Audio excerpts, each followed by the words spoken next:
이 순서 맡으신 분들 모두 감사드립니다. 우리 사회, 기도, 봉독, 또 소개, 특송 순서자들 감사드리고요. 또 참 나오기가 어려운 상황이죠. 그런데도 이렇게 많이 나오신 여러분들께 감사합니다. 우리 하나님께 영광과 또 우리에게 격려의 박수 잠시 하시겠습니다. 오늘 사순절 첫날인 제2수요일입니다.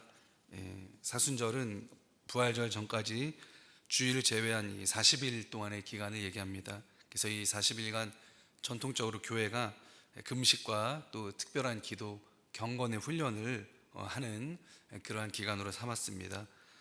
또 이제 사순절 마지막 주간은 고난 주간이죠. 예수님이 고난을 당하시고 십자가를 지신 그러한 기간입니다. 그래서 이 기간 동안 예수님 고난과 십자가를 묵상하시면서 보다 경건하게 지내셨으면 합니다. 특별히 코로나19로 온 나라가 지금 참 위기감도 조성돼 있고 두려움 가운데 있는데 이 나라와 국민을 위해서 더욱더 기도하는 시간이 되었으면 합니다. 2월 주제는 분별입니다. 분별에 제가 사전적 정의를 찾아봤습니다. 그랬더니 세상 물정에 대한 바른 생각이나 판단, 이렇게 정의를 하더라고요. 그래서 분별력은 뭘까 찾아봤더니 비슷합니다. 세상 물정에 대하여 옳고 그른 것을 판단하는 능력, 이렇게 정의하고 있었습니다. 그래서 제가 제 나름대로의 저의 언어로 풀어서 한번 생각해 봤습니다. 자신이 처한 상황을 정확하게 판단하고 그에 따른 바른 처신을 할 수 있는 능력, 또는 바른 선택을 할 수 있는 능력, 이렇게 제가 풀어서 정의를 해봤습니다. 옛날 TV 광고의 카피 중에 순간의 선택이 평생을 좌우합니다, 이런 광고 카피가 있었던 것으로 기억이 납니다. 우리가 일상생활에서도 상황 파악 능력은 굉장히 중요합니다. 정확하게 상황을 파악해야 바르게 선택할 수가 있기 때문입니다. 그런데 이 상황 판단 능력이 더 중요해질 때가 있습니다. 삶과 죽음을 가르는 그러한 때가 있죠. 그게 언제입니까? 바로 절대절명의 위기의 순간입니다. 예를 들어서 우리가 어떤 물건을 구입할 때, 가방이나 컴퓨터 같은 거 살 때는요, 우리가 그 물건에 대한 평가를 우리가 조금 잘못했다고 하더라도 그게 그렇게 큰 일이 벌어지진 않습니다.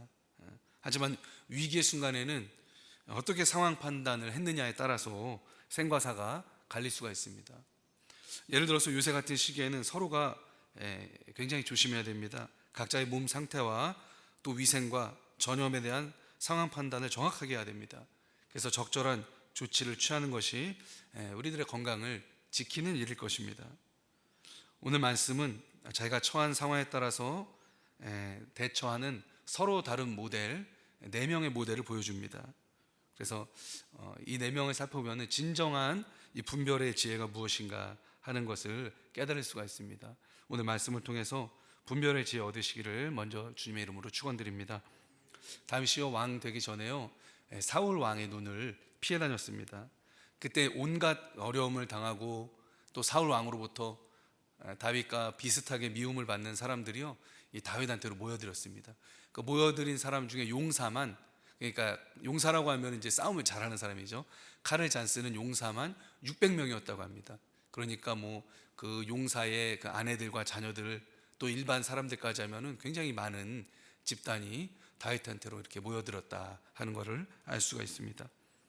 이 정도 병력이면은 사울 왕한테는 도전을 못하죠. 600명 갖고 어떻게 도전을 합니까? 그렇지만 어지간한 마을 정도는 쉽게 점령할 수 있는 병력이었습니다. 또 이때 다윗 왕이 어떤 사람입니까? 골리앗을 이겼잖아요. 그리고 군대 장관으로 발탁되어서 가는 곳마다 연전 연승을 한 불세출의 이 영웅이 바로 다윗이었습니다. 그래서 이 600명이지만 이 무력 집단은 엄청난 무력을 가지고 있었을 거라고 생각을 합니다. 이런 다윗이 사울 왕의 눈을 피해서 바란 광야라는 그 광야에 숨습니다. 그런데 바란 광야에서 그리 멀지 않은 마온이라는 지역에 아주 큰 부자가 살았습니다. 이 부자의 이름이 뭘까요? 바로 나발입니다. 나발이 얼마나 부유했냐? 양이 3,000마리, 염소가 1,000마리. 양 한 마리에 100만 원씩 계산을 해봤더니 한 30억이더라고요. 근데 양만 있었겠습니까? 새끼도 낳겠고 젖도 얻고 그것도 내다 팔고 털도 깎아서 팔고 이러면은 굉장히 부유했겠죠. 그런데 이 나발의 목자들이 양을 칠 때 아무래도 대규모 이 목축업이다 보니까 주변에 위협들이 많았습니다. 왜냐하면 이 당시 고대 근동에는 치안이 요즘처럼 발달하지 않았기 때문에 목축을 하다 보니까 이제 고정된 곳이 아니잖아요. 이제 풀이 있는 곳으로 가야 되거든요. 그럼 그 지역에 매복하고 있다가 강도들이 나타나서 목자들만 죽이면은 끝입니다. 그럼 양떼들을 이렇게 몰고 가는 일들이 굉장히 비일비재했습니다. 이 시대보다는 고되긴 하지만 아브라함이 왜 집에서 그렇게 사병을 많이 길렀을까요? 치안이 안 좋았기 때문에 그래요. 자기 재산은 누가 지킨 겁니까? 자기가 지킨 거예요. 이러한 시대적 상황이었습니다. 그런데 이 나발의 목자들과 짐승을 누가 지켜줍니까? 이 강력한 무력 집단인 다윗의 군대가 지켜준 겁니다. 아주 든든한 울타리처럼 걱정 없이 양을 치도록 지켜준 겁니다. 그래서 나발의 목자들은요, 다윗의 군대가 지키니까 웬만한 잡졸들이 누가 건드리겠습니까? 그래서 마음 놓고 양을 칠 수가 있었습니다. 그래서 이 양들이 잘 자라서 드디어 양털 깎는 축제가 열립니다. 이 고대 이스라엘에서 양털 깎는 것은요, 목축업을 하는 사람한테는요 가장 큰 기쁜 축제 날이었습니다. 그래서 마을 전체를 그냥 축제를 벌이고 근처에 가난한 사람도 다 오라고 그러고 나그네도 다 오라고 그래서 후하게 대접하고 음식도 싸주고 보내는 아주 그런 함께 즐거워하는 그런 잔칫날이었습니다. 그래서 나발이 양털 깎는 축제를 한다는 소식이 이 다윗 귀에도 들린 거예요. 그래서 당연히 다윗도 10명을 보냅니다. 왜 보냈을까요? 양식 좀 달라고.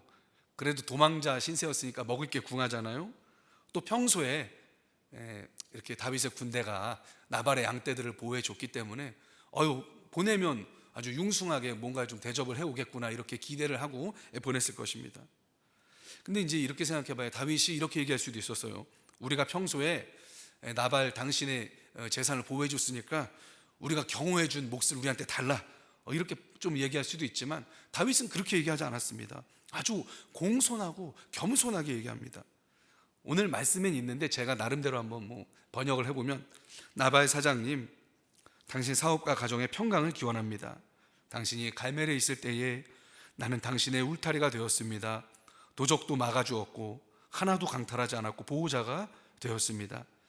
다윗에게 은혜를 좀 베풀어 주십시오. 내가 좋은 날에 왔으니 사장님 사정대로 줄 수 있을 만큼만 나 다윗을 좀 선대해 주십시오. 이렇게 10명의 심부름꾼을 통해서 이렇게 말을 전한 겁니다. 얼마나 겸손합니까? 예의 바르고. 이 정도면요 아무 인연이 없는 사람이라고 해도 잔칫날이니까 양식을 좀 줄 법합니다. 축제날에 왔고 또 정중하게 부탁을 했죠. 그런데 나발은 다윗의 경호를 받았어요. 은혜를 입었다는 겁니다. 그러면 아주 기쁘게 줄 법한 상황이죠. 그런데 다윗이 누굽니까? 이스라엘 사람 중에 다윗 모르는 사람이 없습니다. 왜요? 골리앗을 이긴 민족의 영웅입니다. 또 왕의 사위였습니다. 또 이스라엘의 군대 장관이었어요. 그래서 이스라엘 사람은요 다윗한테 은혜를 받았으면 받았지 다윗을 미워할 이유가 별로 없는 겁니다. 그런데 나발이 이 상황을 어떻게 대처합니까? 이 상황에서 할 수 있는 최악 중에 최악의 대처를 합니다. 워스트 오브 더 워스트의 대처를 하는 거죠. 슬라이드 말씀 하나 띄워주시기 바랍니다. 25장 10절 11절입니다. 제가 읽어드리겠습니다. 나발이 다윗의 사환들에게 대답하여 이르되 다윗은 누구며 이새의 아들은 누구냐? 요즘 각기 주인에게서 억지로 떠나는 종이 많도다. 내가 어찌 내 떡과 물과 내 양털 깎는 자를 위하여 잡은 고기를 가져다가 어디서 왔는지도 알지 못하는 자들에게 주겠느냐 한지라. 여러분 이 말이 어떤 말인지 이해가 되시나요? 이거는요 단순히 거절이 아닙니다. 이것은 다윗의 자존심을 아주 철저하게 뭉개는 모욕을 한 겁니다. 요즘 각기 주인한테 억지로 떠나는 종이 많도다. 이게 무슨 말이에요? 다윗을 뭐예요? 종으로 취급한 건데 어떤 종? 주인한테 허락도 받지 않고 떠나는 도망친 그런 종으로 아주 다윗을 모욕한 거예요. 격한 겁니다. 다윗의 처지를 비꼬는 거죠. 다윗이 여러분 다 아시다시피 일부러 떠났습니까? 아니죠. 사울이 죽이려고 하니까 목숨 건지려고 떠난 거예요. 또 다윗은요 사울에 대한 충성이 하나도 일그러짐이 없었습니다. 죽이려면은 얼마든지 사울을 죽일 기회가 있었죠. 그럼에도 불구하고 다윗은 하나님의 기름 부음 받은 사울을 존경하는 마음으로 감히 그를 건드리지 않았습니다. 그 다윗은요 충신 중에 충신이에요. 그냥 살기 위해서 어쩔 수 없이 도망자 신세로 힘들게 지금 살아가고 있는 겁니다. 그런데 그 상황을 비꼬아서 주인한테 억지로 도망쳐 떠난 종으로 지금 비교를 하고 있는 겁니다. 이 말을 들은 다윗은 어떻게 됐을까요? 요즘 말로 이 뚜껑이 열립니다. 화가 나서 이성을 잃어버려요. 그래서 이런 무서운 명령을 합니다. 다음 슬라이드 보여주십시오. 25장 13절입니다. 다윗이 자기 사람들에게 이르되 너희는 각기 칼을 차라 하니 각기 칼을 차매 다윗도 자기 칼을 차고 400명가량은 데리고 올라가고 200명은 소묘 곁에 있게 하니라. 여러분, 몇 명 칼을 차게 했다고요? 400명입니다. 이거는 뭐 엄청난, 이건 중대 단위도 넘는 거예요. 400명을 칼을 차고 자기를 따르라고 합니다. 400명을 무장시켰다는 얘기는요, 이 나발 한 명만 이게 어떻게 한다는 얘기가 아닙니다. 나발에게 속한 모든 가문을 멸절시키겠다는, 그 칼로 멸절하겠다는 의도를 가진 명령입니다. 대학살을 벌인다는 명령이죠. 이 평소에 다윗은 굉장히 인격이 훌륭한 사람입니다. 그래서 평소에 다윗 같으면 뭐 비록 분한 상황이지만 냉철하게 상황을 분석하고 분별해서 행동했을 겁니다. 그런데 지금 자존심의 상처를 받은 다윗은요, 뭐 안 보이는 거예요. 앞뒤 분별하지 못합니다. 그래서 곧바로 칼을 차라고 해서 출격을 합니다. 이제 나발과 그 가족은 어떻게 됩니까? 그 가문은, 그 족속은 다 죽을 지금 운명에 처한 겁니다. 이대로 일이 진행된다면 오늘 안으로 또는 내일까지 나발과 그 가족은 다 몰살을 당하게 되는 거예요. 그런데 다윗이요, 만약에 이 일을 저질렀다면요, 이 다윗한테도 좋지 않습니다. 결국 자기 살을 깎아먹는 행동이 되는 겁니다. 왜 그래요? 나발이 다윗을 모욕했다고 한들 직접 다윗의 무리를 공격하거나 뭐 도둑질하거나 침략한 건 아닙니다. 또 엄연히 나발도 이스라엘 백성이었어요. 그런데 그 일족을 다윗이 멸한다면 사울과 그 사울의 군대에게 떳떳하게 다윗을 죽일 명분을 주는 일입니다. 또 이스라엘의 이 소문이 나면은 이스라엘의 민심이 다윗에게서 돌아섰을 거예요. 그래서 평생의 불명예이자 나중에 그 통일 왕국을 이루는 데에도 결정적인 이 장애물이 되었을 것입니다. 그런데 이 위기의 때에 분별력을 발휘하는 두 명이 나타납니다. 그 두 명의 인물이 나타나서 이 서로의 불행을 막아줍니다. 한 사람 누굽니까? 나발의 하인이에요. 굉장히 지혜로운 하인입니다. 또 한 사람 누굽니까? 바로 그 유명한 아비가일이라는 여인입니다. 먼저 그 종이죠. 나발의 하인은요, 이 자기 주인이 다윗을 어떻게 모욕하는 걸 봤거든요. 그래서 위기가 닥쳤음을 정확하게 상황 판단을 합니다. 그리고 이 위기를 타파할 수 있는 인물이 누구일까? 아비가일밖에 없구나 생각을 하고 곧장 보고를 합니다. 슬라이드 좀 보여주십시오. 14절부터 17절인데 조금 긴데 제가 읽어드리겠습니다. 하인들 가운데 하나가 나발의 아내 아비가일에게 말하여 이르되, 안 나오나요? 괜찮습니다. 다윗이 우리 주인에게 문하라 광야에서 전령을 보냈거늘 주인이 그들을 모욕하였나이다. 우리가 들에 있어 그들과 상종할 동안에 그 사람들이 우리를 매우 선대하였으므로 우리가 다치거나 잃은 것이 없었으니 우리가 양을 치는 동안에 그들이 우리와 함께 있어 밤낮 우리에게 담이 되었음이라. 여기서부터 중요합니다. 그런즉 이제 당신은 어떻게 할지를 알아 생각하실지니 이는 다윗이 우리 주인과 우리 주인의 온 집을 해하기로 결정하였음이니이다. 주인은 불량한 사람이라 더불어 말할 수 없나이다. 이 여주인인 아비가일에게 얘기를 한 겁니다. 이 17절 보이잖아요. 어떻게 할지를 알아서 생각하십시오. 제가 볼 때는 다윗이 이제 주인뿐만 아니고 우리 모두 잡아주길 생각을 한 것 같습니다. 그런데 우리 주인 나발은 이거 얘기해봤자 움직이지 않습니다. 그러니까 지혜로운 당신이 나서서 이 사태를 어떻게 수습하든지 수습해 주십시오. 이렇게 보고를 한 겁니다. 아비가일도 아주 지혜롭죠. 이 상황이 아주 긴박하게 돌아가는 위기 상황인 것을 곧바로 정확하게 판단합니다. 그래서 지체하지 않고 곧바로 행동합니다. 사람이 기다릴 때가 있고 움직일 때가 있거든요. 근데 아비가일은 지금은 바로 움직여야 될 때인 걸 이게 안 거예요. 그래서 아주 급하게 음식을 마련해 갖고 채비를 갖추고 다윗을 맞이하러 나갑니다. 그리고 다윗의 분노를 지혜로운 말로 풀어줘요. 그래서 다윗이, 오늘 읽은 게 이제 다윗이 분노가 풀려갖고 돌아가는 말씀이거든요. 그래서 다윗으로 하여금 돌아가게 만듭니다. 근데 아비가일의 말을 보니까 3단계가 있습니다. 먼저 뭐예요? 28절 올려주세요. 다윗을 왕으로 인정하는 말로 나발 때문에 이 자존심 깎였던 그 다윗의 자존심을 세워줍니다. 28절에 뭐라고 그래요? 주의 여종의 허물을 용서하여 주옵소서. 여호와께서 반드시 내 주를 위하여 든든한 집을 세우시리니 이는 내 주께서 여호와의 싸움을 싸우시며 내 주의 일생에 내 주에게서 악한 일을 찾을 수 없습니다. 여호와께서 반드시 내 주를 위하여 든든한 집을 세우실 것입니다. 이 든든한 집이 뭡니까? 나라죠. 그러니까 다윗이요, 당신은 미래의 곧 왕이 될 뿐입니다. 이렇게 다윗의 자존심을 이렇게 높여주는 거죠. 세워주는 거죠. 그 다음으로 뭡니까? 위로의 말을 전합니다. 다윗의 처지를 위로하는 거예요. 그게 바로 29절입니다. 29절 띄워주세요. 사울이 억울하게 당신 생명을 죽이려 하지만 하나님께서는 죄 없는 당신의 생명을 생명싸개로 싸서 보호할 것입니다. 이걸 얘기해 주는 거예요. 사람이 일어나서, 여기 사람이 사울이거든요. 사람이 일어나서 내 주를 쫓아 내 주의 생명을 찾을지라도, 이 사울이 지금 다윗의 생명을 계속 찾고 있잖아요. 내 주의 생명은 내 주인 하나님 여호와와 함께 생명싸개 속에 쌓였을 것이요, 내 주의 원수들의 생명은 물매로 던지듯 여호와께서 그것을 던지시리이다. 다윗을 위로하는 거예요. 지금 다윗이 쫓겨다니고 있지만 하나님이 보호해 줄 겁니다. 이렇게 위로하는 거죠. 그리고는요, 상황을 냉정하게 파악하라는 조언을 합니다. 이게 30절 31절이에요 여호와께서 내 주에 대하여 하신 말씀대로 모든 선을 내 주에게 행하사 내 주를 이스라엘의 지도자로 세울 때에, 여기서부터 중요합니다. 31절, 내 주께서 무죄한 피를 흘리셨다든지 내 주께서 친히 보복하셨다든지 함으로 말미암아 슬퍼하실 것도 없고 내 주의 마음에 걸리는 것도 없으시리니 다만 여호와께서 내 주를 후대하실 때에 원하건대 내 주의 여종을 생각하소서. 그러니까 친히 복수해서 손을 더럽히지 마세요. 왕의 손을 더럽히지 마세요. 이렇게 지혜로운 말로 얘기를 한 겁니다. 이 현명한 말을 듣고 다윗의 마음이 풀려요. 그래서 평소에 다윗으로 돌아옵니다. 이성이 돌아온 거죠. 그래서 길을 돌이켜서 다시 현명하게 되돌아가게 되는 거죠. 이후에 나발은 자기가 죽을 뻔했다는 소식을 듣고 얼마 안 가서 알아 누워서 죽고 맙니다. 그리고 나발이 죽었다는 소식을 들은 다윗은 이 지혜로운 아비가일에게 청혼을 해요.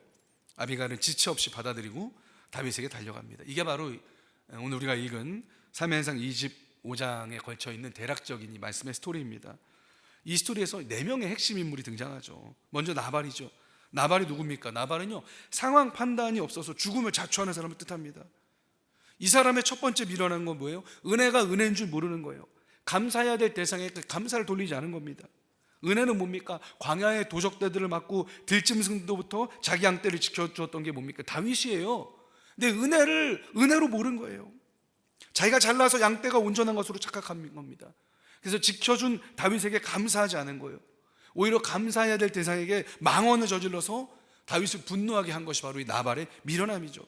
저는 나발을 보면서 누가 떠올랐냐요? 하나님을 모르는 인류가 떠올랐어요. 인간에게 생명을 주시고 인간의 삶을 보호하시고 우리를 생명 싸개 속에 싸서 보호하시는 분이 누굽니까? 만유의 주 하나님이신 걸 여러분 믿으시길 바랍니다.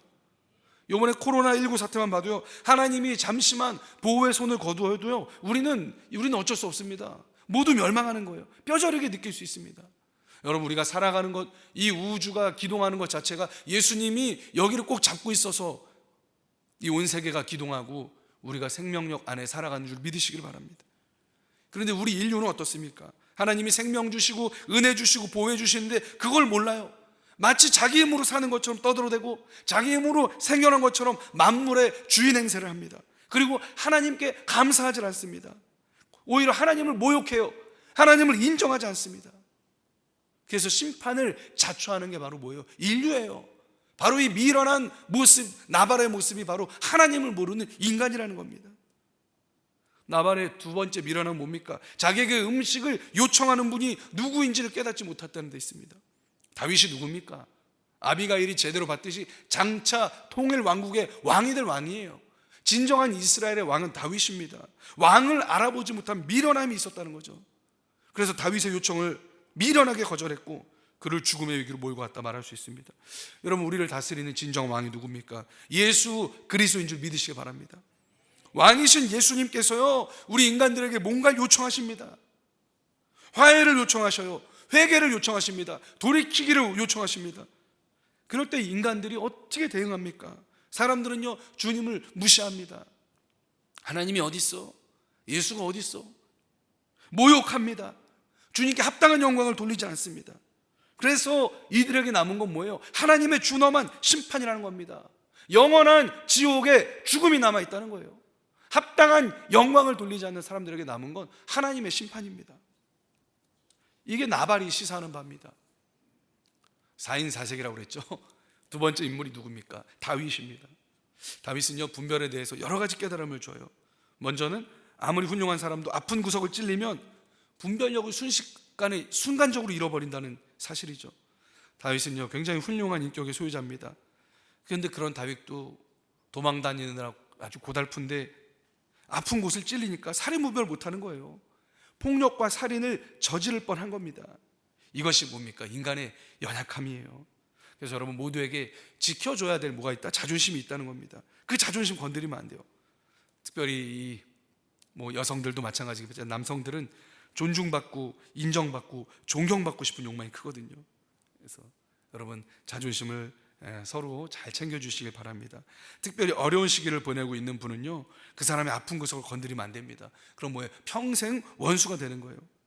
반면에 어려운 시절에 있는 분에게 사소하게 베푼 격려와 친절은 평생 그 사람을 뭐예요? 내 편으로 만드는 거예요. 내 친구로 만드는 겁니다. 사랑하는 성도 여러분, 인생에 누구나 어려운 시절이 있을 수 있습니다. 사업도 그렇고요, 건강도 그렇습니다. 그럴 때 여러분 어떻게 하시겠습니까? 찾아가셔서 위로하시고 격려하시고 따뜻한 친절을 베푸셔서 여러분의 인간관계에 자산을 만드시기를 주님의 이름으로 축원합니다. 그게 지혜예요. 또 다윗을 보면요, 충고를 들을 줄 아는 지혜가 바로 분별력이다. 이것을 우리에게 알려줍니다. 아비가일이 다윗을 만류했을 때 다윗이 고집 안 부립니다. 바로 400명의 칼찬 용사를 회군시켜 버립니다. 아니 400명 따라오고 있고 자기도 칼 차고 말을 타고 가고 있는데 자그마한 여인의 말을 듣고 뭐요? 전 군사를 회군시키는 거예요. 아마 이게 체면 때문이라도 그러기가 쉽지 않았을 거예요. 그런데 다윗은 아비가일의 말을 듣고 그 말이 옳은 말인 것을 깨닫자 지체 없이 수용합니다. 여러분 위대한 지도자가 누구예요? 말을 들을 줄 아는 사람이 위대한 지도자예요. 불통하면 안 됩니다, 여러분. 불통하면 안 돼요. 이 시대에 더욱 필요한 지도자의 덕목은 소통이며 수용성입니다, 여러분. 위대한 리더는 뭐예요? 자기가 전문가가 아닐지라도 전문가가 하는 말과 의견을 귀담아 듣고 수용하는 리더가 위대한 리더입니다. 솔로몬이요 1000번째 후에 하나님께 지혜를 구할 때 뭘 구합니까? 하나님 듣는 마음을 주옵소서, 이렇게 구해요. 듣는 마음 주옵소서.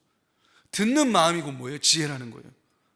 사랑하는 성도 여러분, 듣는 마음, 그래서 지혜로운 마음 소유하시기를 주님의 이름으로 축원합니다. 제가 이 말씀 묵상하면서 다윗을 생각할 때 또 한 가지 떠오른 이미지가 바로 하나님의 심판입니다. 임박한 심판을 보여주는 이미지죠.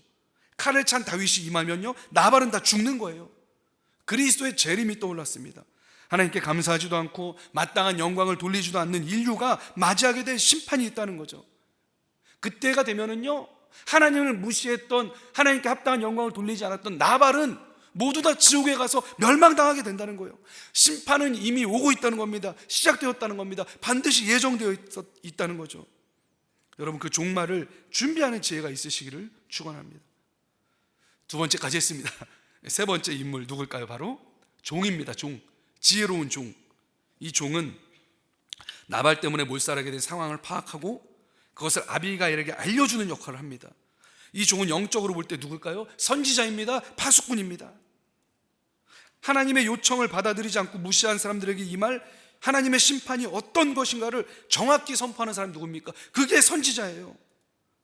하나님을 무시하는 나라, 하나님을 무시하는 세속사회, 하나님을 무시하는 개인이 어떤 상황에 처하게 될 것인가, 어떤 심판을 받게 될 것인가, 그것을 하나님 말씀을 사용해서 정확하게 알려주는 게 뭐예요? 그게 바로 선지자예요. 믿는 사람은 뭡니까? 파수꾼이요, 선지자의 역할을 해야 되는 줄 믿으시기 바랍니다. 세상을 향해서 죄는 죄라고 외칠 수 있어야 됩니다. 예수 믿지 않으면 영원한 멸망 받을 수밖에 없다고 우리가 분명하게 말할 수 있어야 됩니다. 그게 선지자고 그게 파수꾼입니다. 사랑하는 성도 여러분, 영적 분별력 가지시고 시대의 파수꾼 되시기를 바랍니다. 영적 민감성 지니시길 바랍니다. 끝으로 오늘 말씀에서 가장 복된 인물이죠. 누굽니까? 아비가일이죠. 4인 4색 중에 이제 네 번째 인물입니다. 아비가일은요, 곧 있을 죽음을 예고한 이 파수꾼 같은 종의 말을 듣고 곧바로 다윗의 분노를 막는 행동을 해서 생명을 지키는 지혜를 발휘합니다. 이 지혜가 어떤 지혜입니까? 선지자의 선포를 듣고 회개해서 예수님 영접해서 생명 얻는 지혜인 줄 여러분 믿으시길 바랍니다. 그래서 아비가일의 지혜는요, 먼저 회개하는 지혜입니다. 보니까 아비가일이 오늘 말씀 보니까 다윗 앞에 가서 무릎 꿇고 용서해달라고 그래요. 본인이 잘못한 것도 아닌데 용서해달라고 그래요.